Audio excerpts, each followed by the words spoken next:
Hi, we have Harold and the Purple Crayon by Crockett Johnson. Harold and the Purple Crayon by Crockett Johnson. One evening, after thinking it over for some time, Harold decided to go for a walk in the moonlight. There wasn't any moon, and Harold needed a moon for a walk in the moonlight. And he needed something to walk on. He made a long, straight path so he wouldn't get lost. And he set off on his walk, taking his big purple crayon with him. But he didn't seem to be getting anywhere on the long, straight path. So he left the path for a shortcut across a field, and the moon went with him. The shortcut led right to where Harold thought a forest ought to be.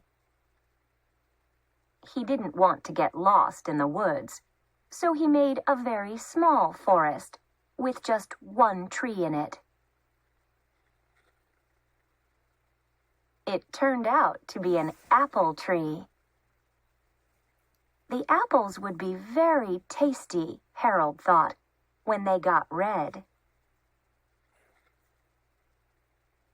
So he put a frightening dragon under the tree to guard the apples. It was a terribly frightening dragon. It even frightened Harold. He backed away. His hand holding the purple crayon shook. Suddenly, he realized what was happening. But by then, Harold was over his head in an ocean. He came up thinking fast. And in no time, he was climbing aboard a trim little boat. He quickly set sail, and the moon sailed along with him.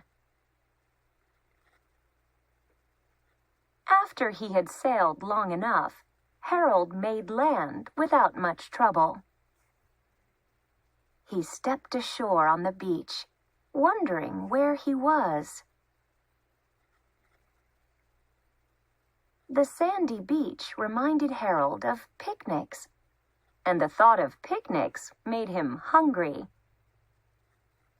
So he laid out a nice, simple picnic lunch. There was nothing but pie. But there were all 9 kinds of pie that Harold liked best. When Harold finished his picnic, there was quite a lot left. He hated to see so much delicious pie go to waste. So Harold left a very hungry moose and a deserving porcupine to finish it up. And off he went, looking for a hill to climb to see where he was. Harold knew that the higher up he went, the farther he could see, so he decided to make the hill into a mountain. If he went high enough, he thought, he could see the window of his bedroom. He was tired, and he felt he ought to be getting to bed. He hoped he could see his bedroom window from the top of the mountain. But as he looked down over the other side, he slipped. And there wasn't any other side of the mountain. He was falling in thin air. But luckily, he kept his wits and his purple crayon. He made a balloon, and he grabbed onto it. And he made a basket under the balloon, big enough to stand in. He had a fine view from the balloon, but he couldn't see his window. He couldn't even see a house. So he made a house with windows. And he landed the balloon on the grass in the front yard. None of the windows was his window. He tried to think where his window ought to be. He made some more windows. He made a big building full of windows. He made lots of buildings full of windows.